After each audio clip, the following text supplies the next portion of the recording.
Good evening, everyone. We are going to start and not wait for the others. I'm truly grateful to you for turning up because I know it's been a real hassle getting over here. It took me about 35 minutes, and then we parked our car in the parking lot and walked for 20 minutes over here, Ali and myself, carrying back packages. So, really, thank you very, very much for turning up today.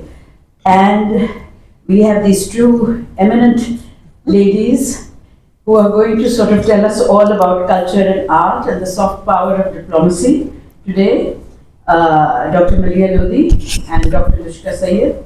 So Dr. Maleeha Lodhi has served as Pakistan's ambassador and permanent representative to the United Nations in New York.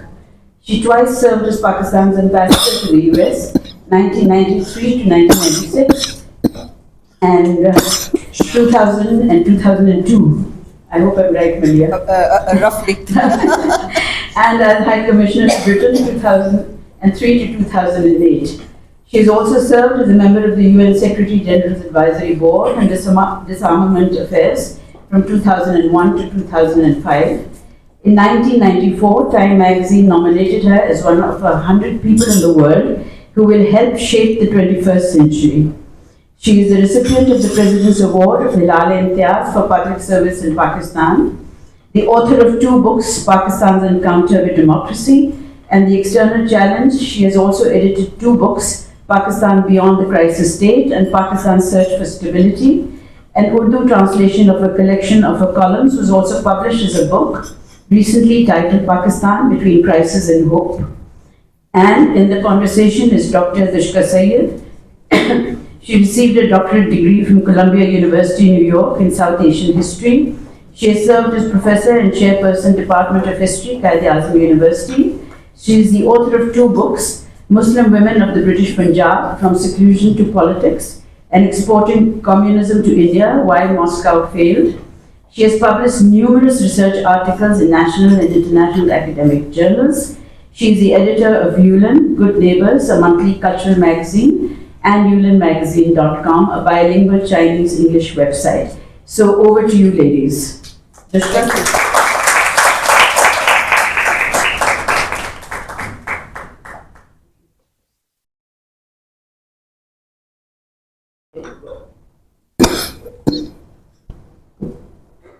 You start? No, I think you can start. Well, I'll start by saying thank you, everyone, for showing up. As Paro was saying, this has been a challenge for all of us. And I thought if this room was not filled up enough, we'd ask the cricket team to come and join us. They might do a better job here listening than playing. Yeah, quite right. well said. But anyway, it's a great pleasure. I've never really been to an Asia Society group meeting before, so this is the first for me. I must confess, I should have done that much earlier. And, for full disclosure, I have to say Dushka has been a long-standing friend of mine. We go back to university days, many moons ago. I will not get into the exact years, because that would be self-incriminating, quite apart from losing Dushka as a friend. But I think, the idea was to have this conversation, which I think Dushka will kick off by asking me the first question, because this is not a place where you do a presentation. It's a place where you have a conversation. And I will speak from my experience as a diplomat on why soft power is so important to be an integral part of diplomacy, and why we in Pakistan really don't do a good job. In fact, we do no job. It's very much a personal thing.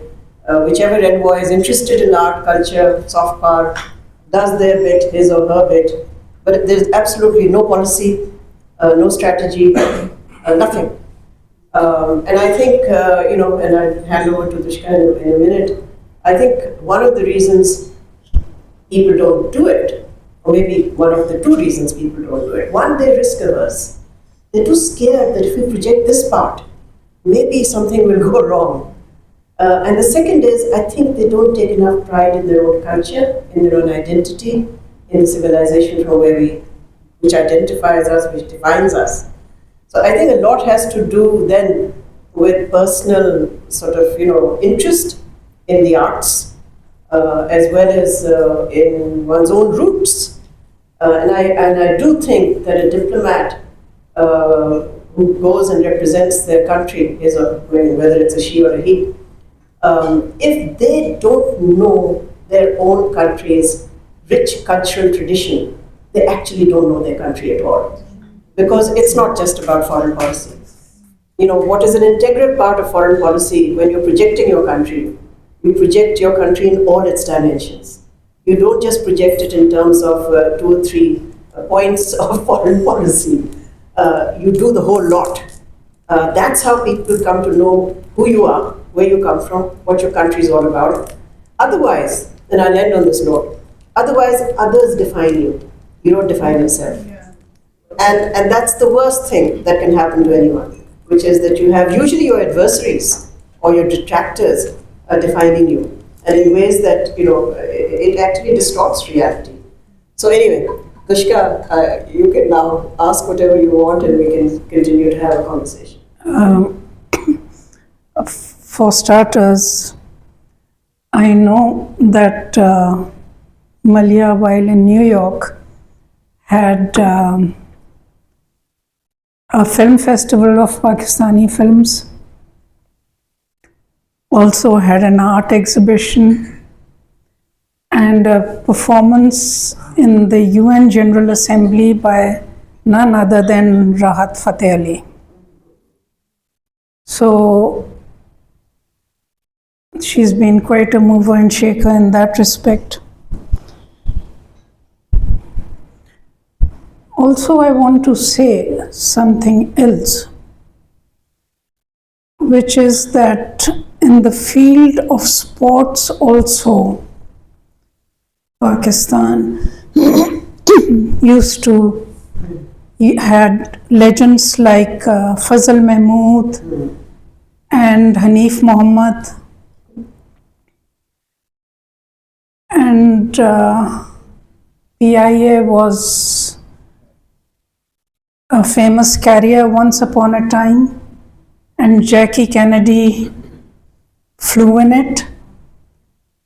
So, and it, tragically enough,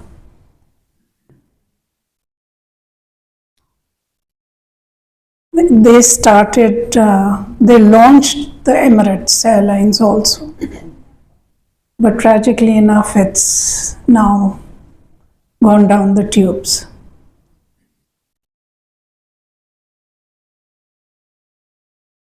So, I think if I can take over from here, let me start by saying what soft power is. I think it's the term is used very commonly, but it's not fully understood. So, soft power is a term that was coined by a Harvard professor, well-known author, scholar, Joseph Naeem. And basically he contrasted soft power with hard power. And hard power was predicated on a country's economic and military strength, whereas soft power was predicated on a country's various dimensions, including art and culture, but not just art and culture. It also included that country's conduct, its governance, its values, how it conducted itself internationally, all of that, its educational standards. So all of that constituted soft power.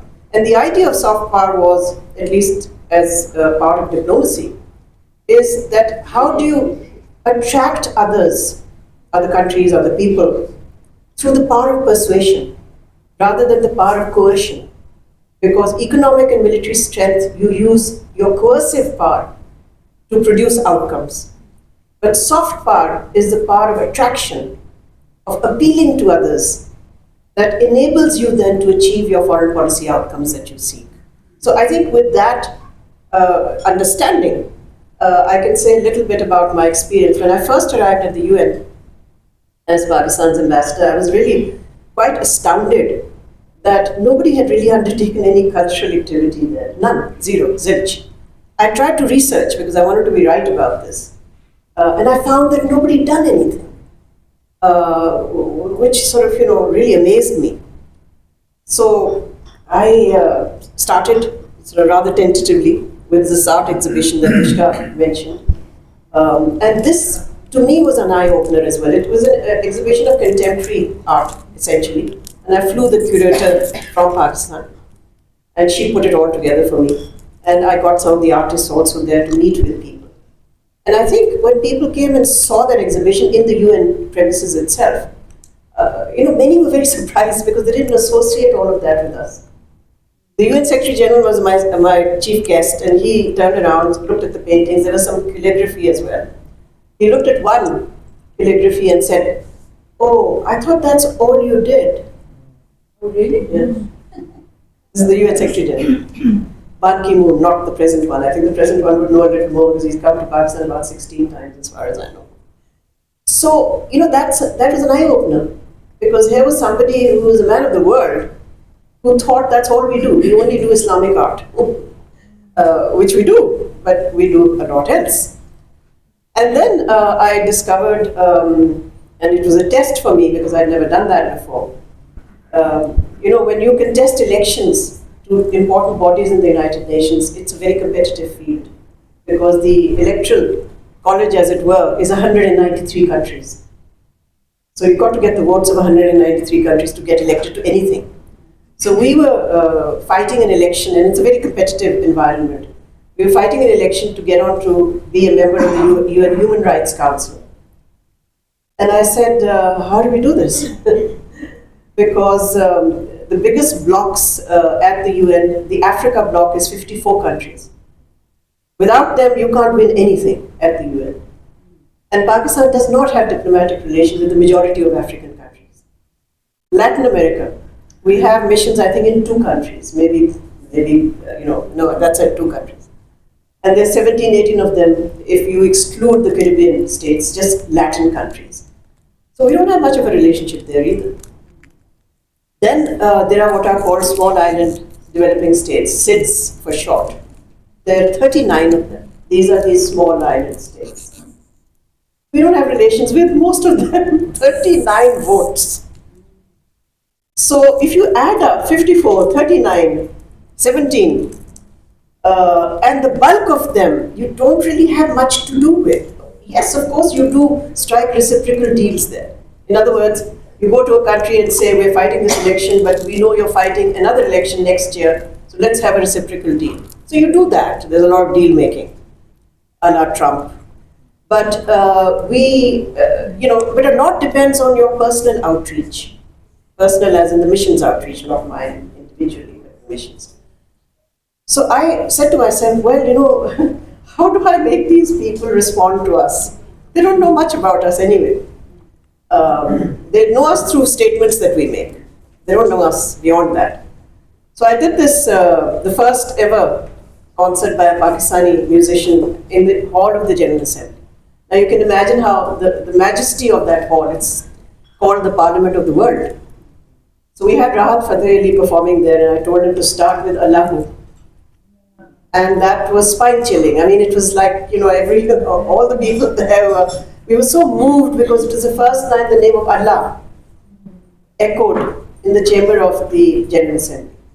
And then, of course, he did his usual. He did his Bollywood numbers, and he did a lot of the pop stuff as well.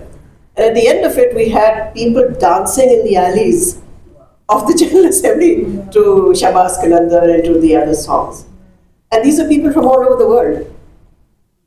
They weren't just from Pakistan. There were a fair number of Pakistanis who came from outside. We had to invite them because you have to have a security pass to get into the UN. But beyond that, I remember the Chinese ambassador was sitting next to me, and he said, "It's amazing." I said, "Yes." Now, the interesting thing was that the Indians had never done a concert in the General Assembly hall, ever. So they reached out to my mission later and said, "How do you do all of this?" And we said, "Well, we took a lead over you on this one." That's a real coup. Yeah. So, the short end of that story is that we got the votes to win the election to the Human Rights Council. So if somebody says all of this is useless, you go there, you just party, you do this music and dance, and it really doesn't mean much, you just have a good time, not true. Yes, we do have a good time. And I think it's important to show people that we can have a good time, that we're regular, normal people. There's nothing wrong with us. But at the same time, to achieve a foreign policy objective through the use of soft power. So for me, this is something when I lecture at the Foreign Service Training Academy, I always tell these young kids, please remember this, because nobody's going to tell you about it. They'll tell you to read all the briefs, but they're not going to. So first of all, learn a little about your country, about its poetry, its music, its Sufi tradition, its history, its civilization, its ancient sort of, heritage. Feel proud of it, then go out there. And you'll see what you will exude then to others is the confidence that comes from a civilization state. Because I always say Pakistan is not a nation state. It's more than a nation state, it's a civilization state. Because our identity precedes what happened in 1947. It goes way back, way back. And it's very, very diverse. It has roots from different traditions. And we should take pride in all of them, including our Muslim identity. But there are other roots also that we should take pride in. So with that, let me hand it back to Dushka, and I'll come back to some more examples of how soft power matters in diplomacy. And Dushka, you switched it off. Oh, It's on? I'm on. okay. Something I wanted to mention is that CPAC, for example, is another example of soft power. The Belt and Road Initiative is another example of it. So that's a very effective way of spreading soft power and projecting soft power peacefully. Peaceful progress without any use of any force. Over to you. Okay. I thought I'd also say a few words about why soft power is more important today than it was, let's say, 30 years ago, 40 years ago. And I think, for me at least, I identified 4 or 5 factors why it is more important, and that's why countries like Pakistan and others need to integrate it into its foreign policy and its diplomacy. The first is that the world is more multipolar today. And power is more dispersed today. So countries need a greater outreach than before. Previously, countries were content with having 4 or 5, 6 relationships. Now you've got to have relationships with everyone, as much as you can. The second, I think, factor that makes soft power much more relevant and important in today's world is the fact that that publics count, and foreign publics count even more in helping you shape your country's narrative. Otherwise, as I said, the narrative is shaped by either something that appears in the media or it is done by your adversary. So you have to appeal to not just governments, but to foreign publics. And how do you do that? You do that through the use of soft power. In addition to, whatever your foreign policy objective is, it has to be accompanying something. Obviously, soft power on its own is not going to do anything. You're there for a purpose. Your purpose is to achieve certain foreign policy goals. A third factor is that the world is much more competitive today than it was ever before. And it's moving at hyper speed. So this is a fast-moving world. And you have to grab the attention of countries, publics, people. How do you do that?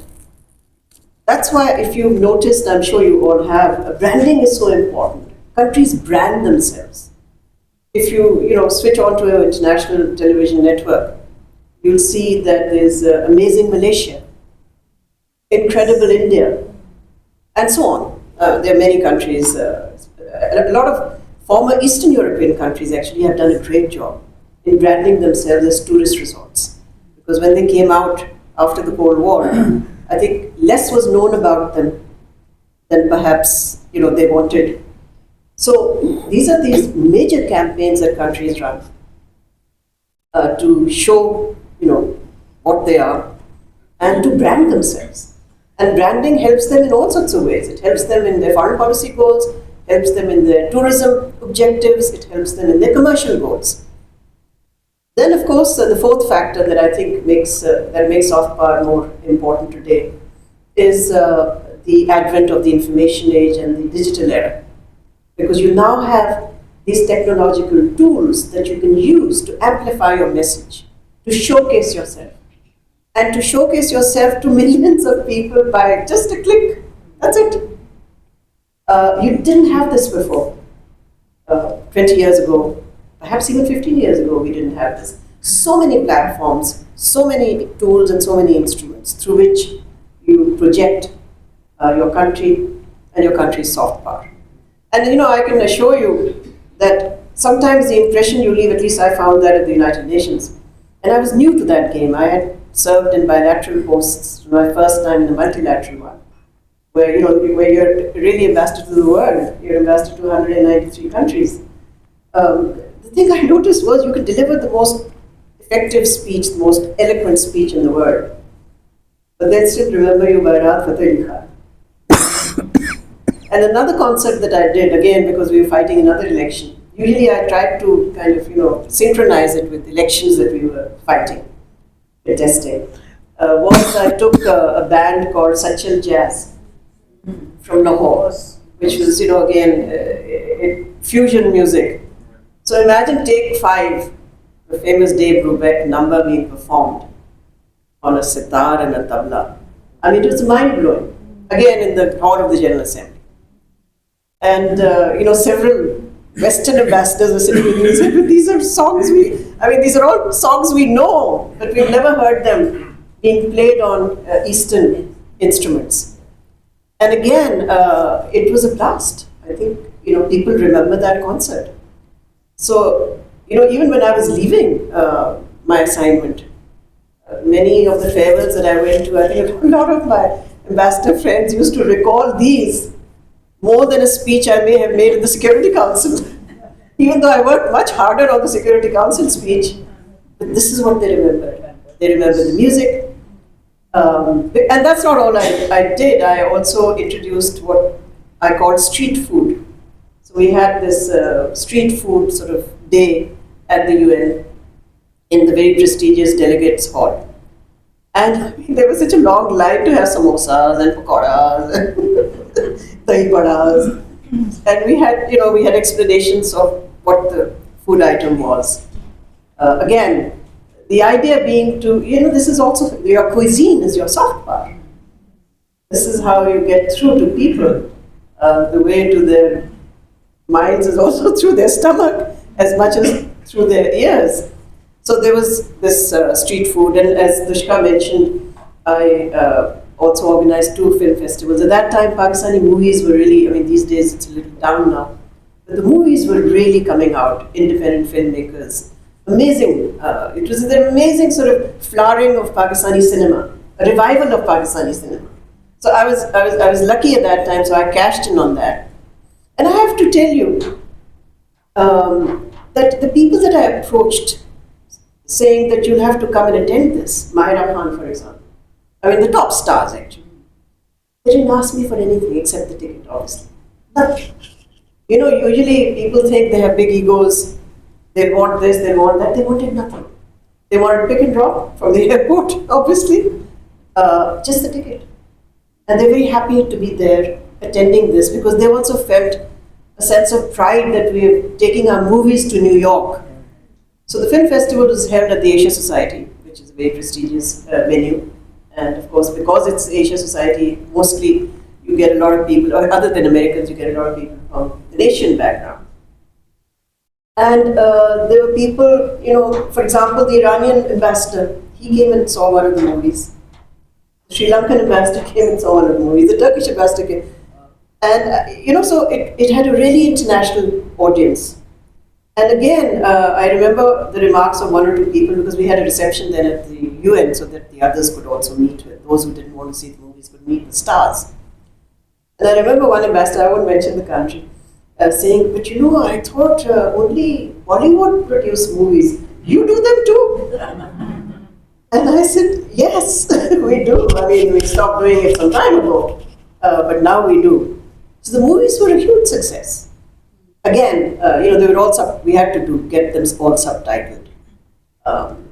But surprising people is also an important part of a diplomat's job. If you're, straight and narrow, and you don't surprise people, and these were surprises for people there, because they really didn't know that we produced such amazing movies, because some of them were really very, let's say, sort of cut above the rest kind of, social themes, theme movies. And they were quite a selection. And the young directors, I mean, people are just stunned to see all these very, very young directors. They're the ones who produce these movies. They're the ones who have the imagination to do this. So again, the pride with which one can showcase the country, I think that counts a lot because people can sense it. If it's fake through some kind of an impersonal advertising campaign, it doesn't really cut it. I mean, it does and it doesn't. But when people see that these, the Mahira Khans and the others, I mean, there were so many others, I can't remember all the names, Shehryar and lots of them, I mean, all the top stars. I mean, they also felt that they were contributing to Pakistan's case and cause. And, this costs money. The thing with using soft power in diplomacy is costly. So the first film festival, I didn't have enough money. The government gave me some money, but it wasn't enough. So somebody suggested that I send a WhatsApp message to some of our kids who work on Wall Street, which I did. And believe it or not, by that evening, I had raised $40,000. Wow.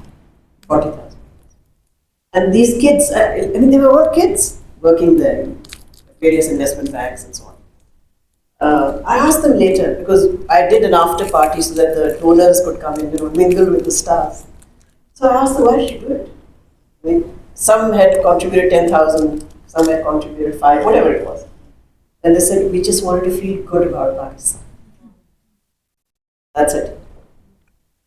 It wasn't even to mingle with the stars, although they loved it. But they said, we just want to feel good. And this makes us feel so good. So there you go. It really is, in one sense, very simple. In another sense, you have to be a risk taker. I remember somebody phoning me from one of the TV channels saying, why have you done this? I can't use that word because in a polite company, you don't use certain words. But they used a very awful word to say, you're bringing this thing to New York. And imagine what they were implying. So I said, no, but you shouldn't be doing this, it's not Pakistan. I said, you live in bloody Queens. And you're telling me what Pakistan is? I know what Pakistan is. And if Somebody from yeah, somebody from there, saying, why have you brought this sort of have them over there as well. Yeah, we have them there. And I basically said to him, he said, I'm going to do a report on this. I said, please go right ahead. I have nothing to hide. And then another one also called one day and said, where did you get the money from? I said, I don't have to tell you. You see, the thing is that a lot of them try to bully you into scaring you from this path. Because they themselves have a problem with culture. They have a problem with music. They have a problem with dance. They have a problem with all of this stuff. Movies. Even though God knows what they do privately. But for me, I said, I'm doing the right thing. I have official support and sanction. Not enough money though, but the government knows exactly what I'm doing. And I was always grateful to whoever happened to be the government at that time, because whenever I said I need to do this, they would just simply say, does it have a purpose? I said, yeah, the purpose is we want to win an election. Or the purpose is that we're getting a bad press these days. I just need to change the conversation. And I think culture is such a good way of changing the narrative, of establishing a new narrative for yourself, which is genuine, which is authentic, which is real. Sometimes these speeches are not real, but the authenticity of our culture is completely real. So to kind of project that, I think, I in fact said to a former prime minister, I won't name him, that, at least have the foreign ministry run a course in this. Just a course and, tell them what our culture is, various facets of our culture. And then see what they want to do with it. But encourage them. Result? Zero. Nothing. They weren't interested. So, back to you. So coming back to me,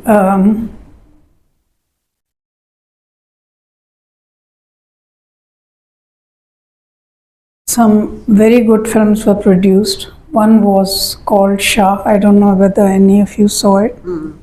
It was produced by a guy called Adnan Sarwar. It was a brilliant movie. I think it was not a blockbuster, so he sort of faded away. And there was another one by Jami. More. More. Very good also. And so there was a galaxy, you're right, there was an upsurge of very good films at one point. And I don't know, like everything else, it's sort of subsided, faded away.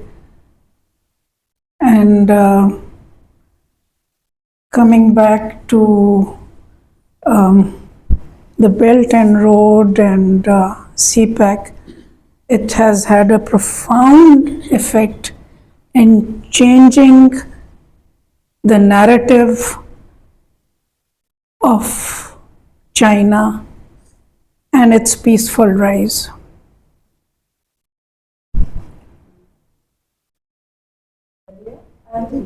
Yes, sure. And shall we open it up to the Sure. audience? Yeah, to let's ask do that. Yes. I just want to give one more example, and then we can, maybe even around that example.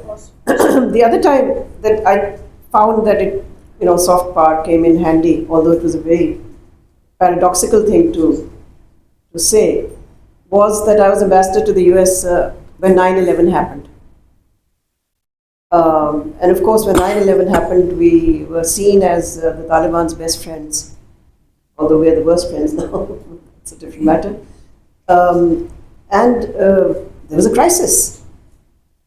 There was a crisis in the way we were seen by people in America. And it was tough.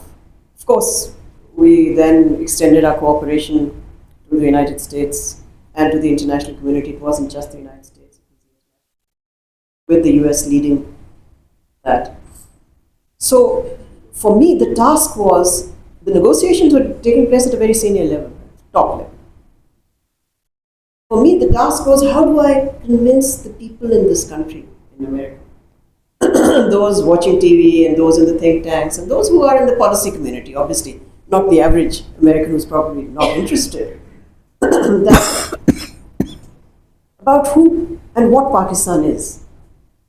And I appeared on shows like Oprah Winfrey because it was so important to do that, to sort of explain what it is like to be a Muslim woman.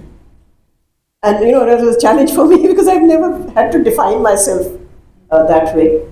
But again, the use of identity, the use of who we are, to sort of project ourselves as we are not Afghanistan. Because for a lot of people it was indistinguishable.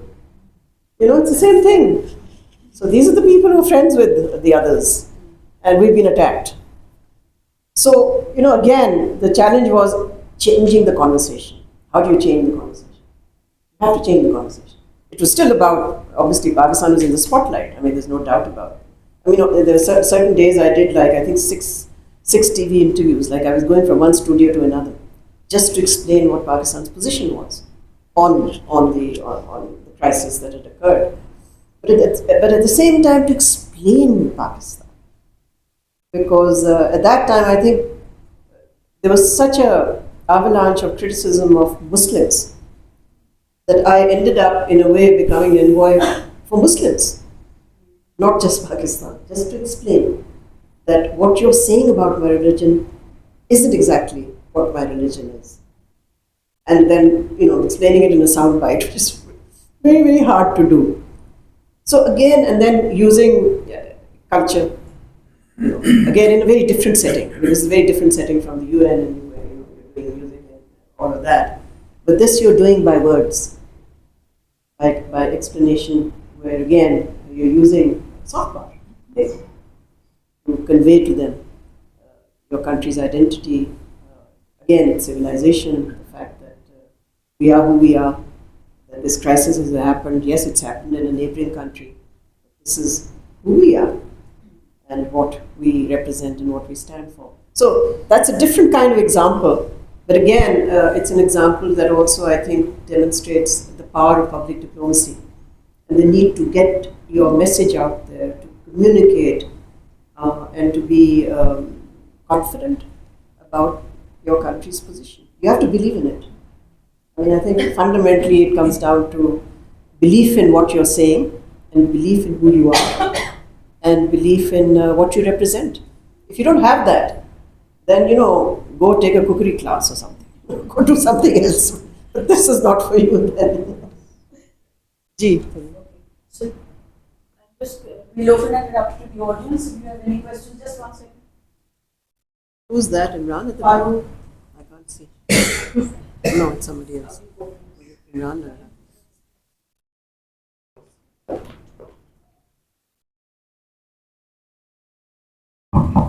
Okay, thanks.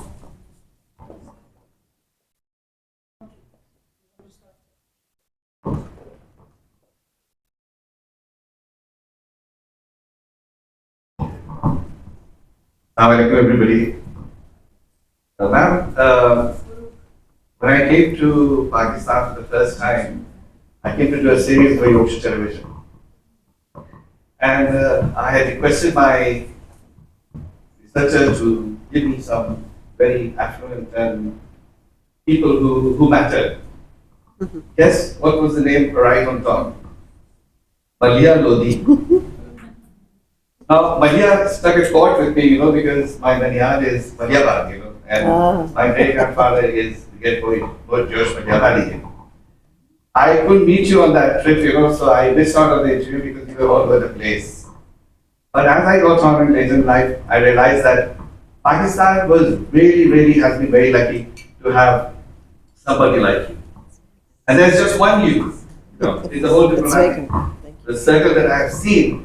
And I have worked with many ambassadors, in the UK and in Pakistan. But there is only you, and I wish the technology was there so I could clone you actually.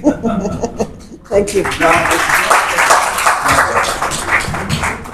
Please get off my back.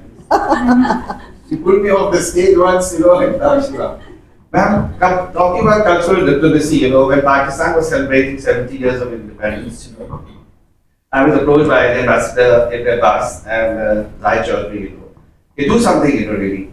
So we, to cut a long story short, we actually managed to do the first Anglo-Punjabi Sufi musical in Western. at the Sadler's Wells, Yeah. one of the best theatres, That's right. for 4 nights. But talk about the production. It was a nightmare. A nightmare from the side that though the ambassador and the deputy ambassador were very keen and so they wanted everything to happen, everybody else in the embassy was totally against it, because they said, why are you spending so much money? You can do 10 kawalis, and fashion shows, already. That is the truth. Yeah. What I want to ask you is this, how can we change this narrative? How can we have more people like you? And how can we actually make the embassies understand what their work is? Because they think cultural diplomacy is riffraff. Yes, that's true. So unfortunately, I was very disappointed.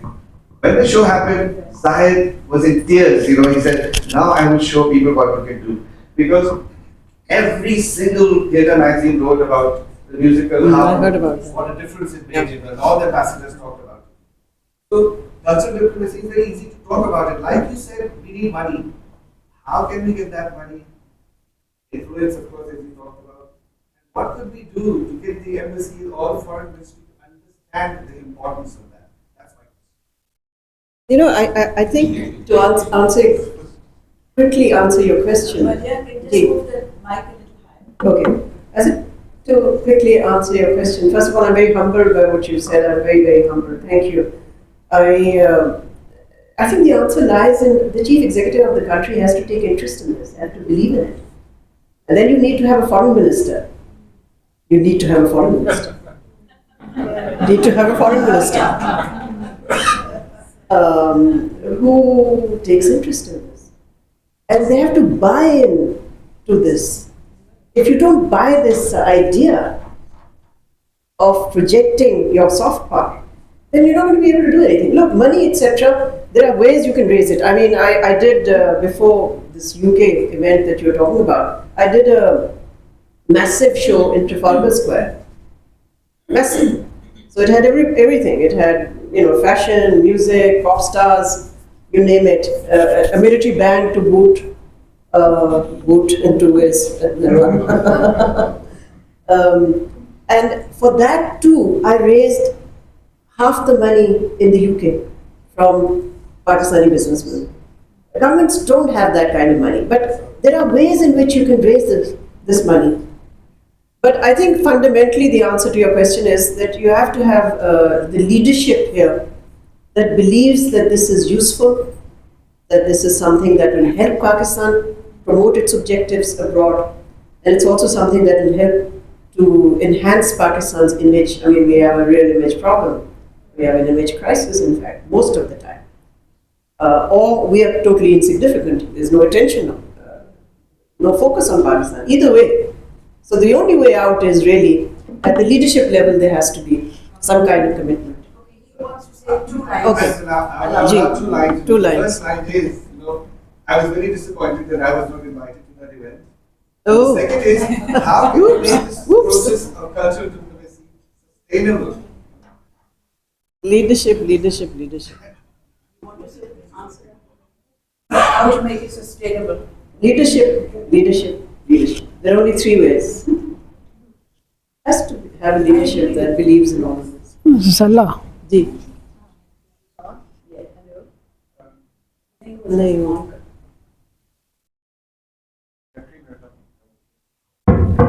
अब ठीक है. Thank you, Maleeha, for bringing up this. It's one of my complaints from 30 years abroad and majority spent in DC. And you've done a brilliant job. I mean, you did while you were there and of actually explaining the significance of this. But to my understanding, and I've actually looked at manuals of US diplomacy, this is diplomacy 101. Yeah, it is. And it shouldn't be dependent on a chief executive or even a foreign minister. It should be part and parcel of their curriculum at the Foreign Services Academy. The 2 most important elements of diplomacy, I think probably more even than cultural, is of course economic and trade. That's another no-go area for our embassies, and I've noted these embassies around the world, from Africa to Europe to Central Asia to America and so on. So somebody in your position who is a proven leader in diplomacy, we would desperately hope that you can convince these people here that these 2 elements of diplomacy are the foundations actually of a foreign policy. And actually, talking about culture, the only thing that they understood at the Washington embassy, which should have been the most important one, was fashion shows. And I was hauled off to come and talk about history or culture or art or whatever it was, and the ladies, embassy ladies, were so disappointed. Didi, आपने तो fashion show के तो किया ही नहीं. And I said, आप 1950 की बात कर रहे हैं. Come on, grow up. And in Washington, in fact, I have to tell you this because we were there in 1985 when the Indians did their complete U-turn from hanging on to the coattails of the USSR to suddenly now wanting to hang on to the coattails of the US. And they did a blitzkrieg of culture. And today the US actually works for India. So I think you might use that as an example to convince them that this is what diplomacy is all about. No, this was a comment Yeah, that's more fine. than a question, but she'd already answered the question, which is why. I'll be super quick. I have two quick points. Just to add on to this conversation, I think apart from leadership, it's also, I think, a priority issue. It is just not a priority. So forget foreign policy, even domestic. I mean, if we look at within our country, but it's artists, singers, I mean, everybody there, so it's just not a priority for us. Secondly, it's not a question. It's just to sort of a difference of opinion with all due respect. You just said that you wanted to make, I think you've done incredible work and kudos for bringing Pakistan to center stage. Only difference of opinion I have is you said you wanted to tell the world that we're not like Afghanistan or like Afghans. But I just wanted to make the record straight that it's what Taliban did, those were not Afghans. Taliban were not Afghans.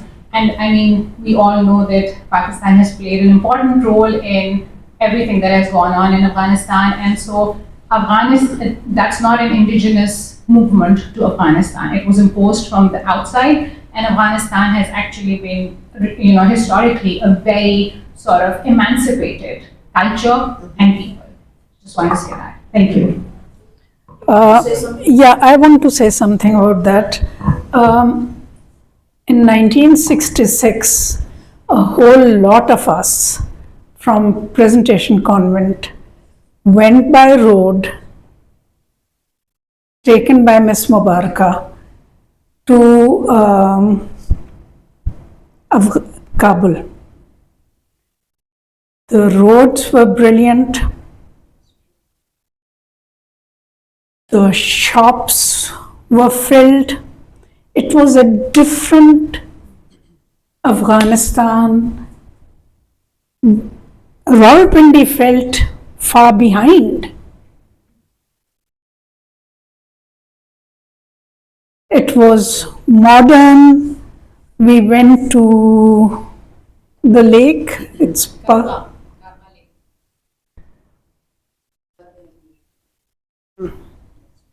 And the pass, Salang Pass.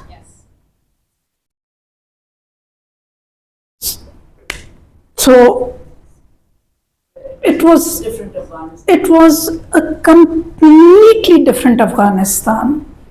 And I would see young women wearing skirts. They might wear a chokha on top, but skirts for sure. I have some pictures somewhere, and it was a completely different world. No, I just want to say, I take your point, but I think at the time of 9/11, it was important to distinguish Pakistan from Afghanistan as it existed then, to break stereotypes, because people had a stereotypical view of my country, of our country. So therefore, making that distinction, because it was not for me in a soundbite to get into the history of Afghanistan. My sister-in-law happens to be an Afghan. So I know Afghan culture extremely well. I don't have a choice. I am aware of their history and tradition and culture and the contributions they've actually made to our region. But that was important for me, that we are not them, we are different, and we will act differently also, which we did. I have two questions. You can see that a little bit. Mobiles off, please.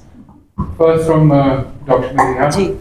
You talked about the films and the important role that they played during your time when you did these film festivals. I want to talk specifically in terms of how our film industry has competed with India, our closest neighbor. We share the language also. What's your view on the kind of attempts that have been made for for striking a diplomacy balance with them through films, through cinema? Our artists have gone there and tried to perform, sometimes on, off. Their films have been brought here, and our cinemas have run them, but then again not consistently, and we never got that market open for our films. So, what's your view on that? And Dr. Aga, आपसे मेरा सवाल है in regards to China, because I know that मेरा नाम मोहब्बत in the late 70s or early 90s, went there. This was Baba Shahid's first film that went and did a lot of business in China, after dubbing. And then we had a couple of co-productions for Pakistan television with China. Do you think that on the Chinese side now there is an openness to do that kind of cross-cultural co-productions or open that market for China? I definitely think there is a lot of room for co-production. And a lot of scope to have partnership with the Chinese for our filmmakers to collaborate and make movies.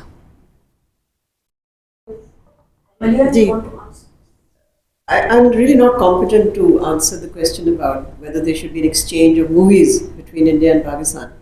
I think that was that your. I mean, I think an exchange of anything between India and Pakistan will have to wait for the political environment to improve, to open. Considering the cricket team refused to even play in our country, it's a little hard to think how you can exchange movies. But one thing is for sure, because I have many Indian friends. And I remain in touch with them. They love our dramas, love them, just like I love Turkish dramas. I think they're superb. But you see, look at Turkey. Again, just straying from the topic a little bit, from your question rather, not the topic. The use of soft power by Turkey is incredible, incredible. Their dramas and movies are translated into languages ranging from Urdu, Hindi, Arabic, Spanish, Tajik, Central Asia में भी देखा जाता है, Arabic. So, I mean, look at how a country does it. And despite the fact that it has a so-called Islamist government, their dramas and movies are totally free and open. कोई censorship मैंने तो कोई नहीं देखी. So I'm not talking about the historical dramas. I mean, they became very popular here. But I'm talking about the more modern ones. And those are the ones I watch. I'm not particularly into the historical part. But again, it shows Turkey having emerged as what I call a middle power, which is a country which is not a superpower, but it's not a small power, but it has the ability to shape global geopolitics. We are potentially a middle power, but we haven't become one, because we don't use some of the resources we have and the assets we have. And I agree, I think it shouldn't have to wait for leadership. You're right. But the thing is that that's how everything gets done in our country. It's top down. Somebody has to take a decision to introduce. I have tried very hard to speak to every foreign secretary that please एक course कर दे, मैं lecture आके कर दूँगी. And I call in the people from the entertainment industry. I now know most of them. In fact, I wanted to produce a movie. I still would like to produce a movie on the life of Nazia Hassan. I think it will be tremendous. It will be a huge, that's been my dream, but I've never had the time or the money to do that. But imagine the appeal of a movie which also looks at the political background against which she was successful. It was racism in the UK, then there was the Al-Haq period here. India, yeah, exactly. So it would be an enormous, and I think a Pakistani should produce it, not an Indian or only we. Pakistani. Yes, thank you so much. Actually, what you have said, it resonates so much in what I'm doing here in Pakistan. I work at UNESCO, and I'm in charge of culture and heritage. And of course, I would have loved that you would have been the permanent delegate to UNESCO, because I'm sure you would have done a wonderful work, because this would have been really the place where to showcase the maximum. But I wanted to share with you that this morning, with the director of UNESCO, we have had a meeting at the planning ministry, and we discussed about the power of culture and how we can change the image of the country of Pakistan using culture. And we propose to have a series of actions, cultural actions, in the headquarters of UNESCO, which is in Paris. Also because in the executive board of UNESCO, Pakistan is included now. And it will be really the occasion to show to the other countries, to other member states, what Pakistan is by using culture. So it resonated a lot what you are saying, and we hope that we can involve you to work with us and to help us in this, because it's a really wonderful. Thank you so much. There's a question. Yes, thank you so much.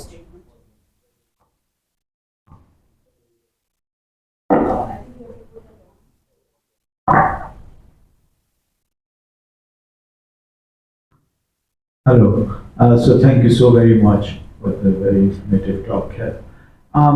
One thing is happening, and which I think needs to be taken notice of, is how the social media is kind of doing something which soft power that we are talking about here,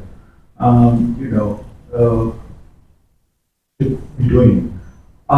It's interesting to see between India and Pakistan that there's a lot of Pakistan bashing, when you look at social media. But then when you look at Pakistani dramas, what is also happening is that you are finding a lot of these YouTubers from India who then take up Pakistani content, and their YouTubers, their entire followers and whatever they kind of, their viewership is, what you find out is that the entire content is depending upon Pakistani dramas. That, they critique and then they get, the other people also comment on it, and mostly Indians are doing that. So I'm not sure how that would build into the soft power that we are talking about, because, that's kind of bringing in that yes, it's very relatable. These dramas are very relatable. You see characters from real life. So how would that happen is something somebody has to take ownership at some point and see that how much has been transferred in terms of our content and how much has that made a change in terms of our relationships.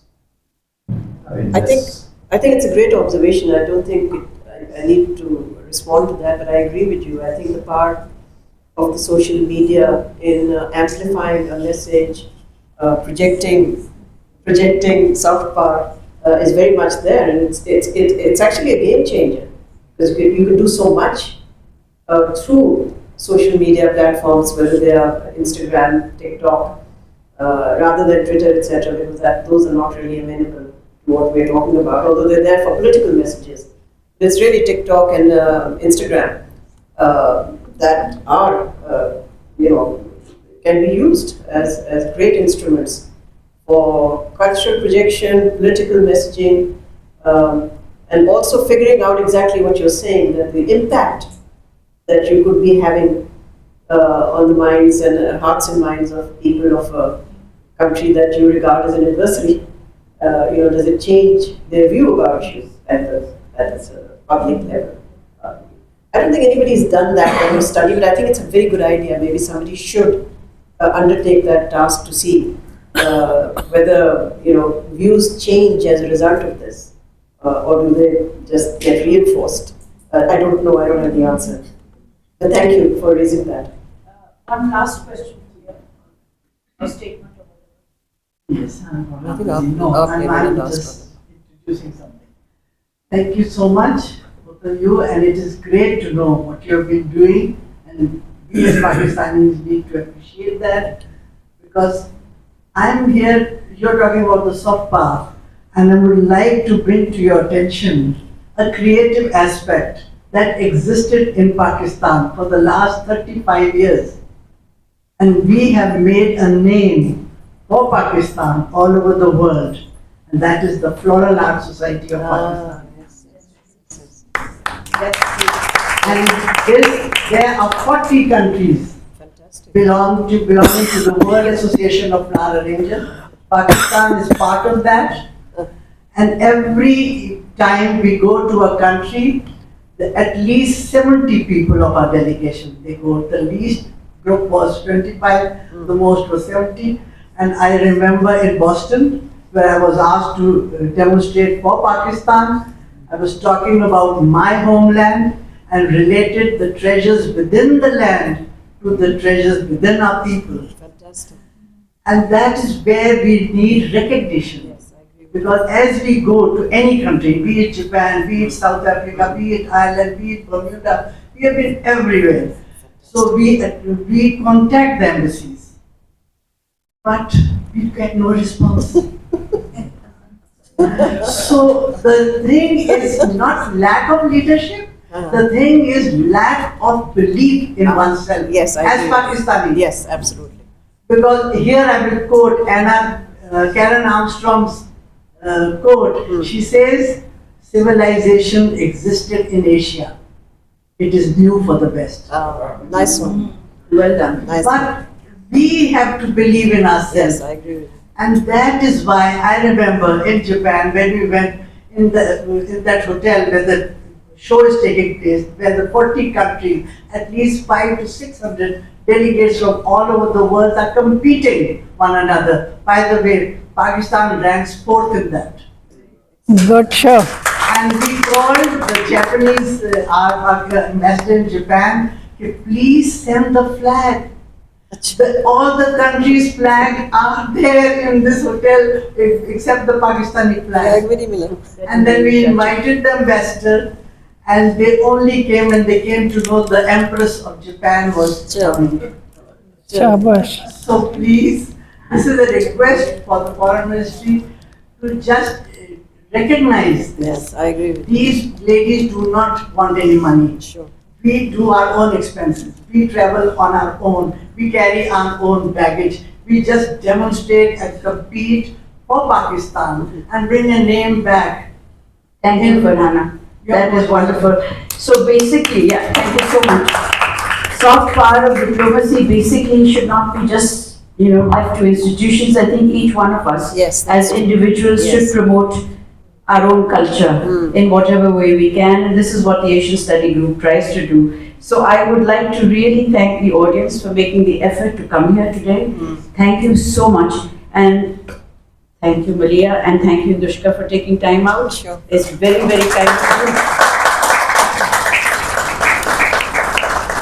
And you can pursue questioning them later. And from the Asian Study Group, we have a little gift for you guys. Okay, here you go. Thank you. These are just some of the ASG publications that we do. Calendars and diaries and stuff. And Calendars are the best. And there's a little bit of chocolate in there just to make you happy. Okay.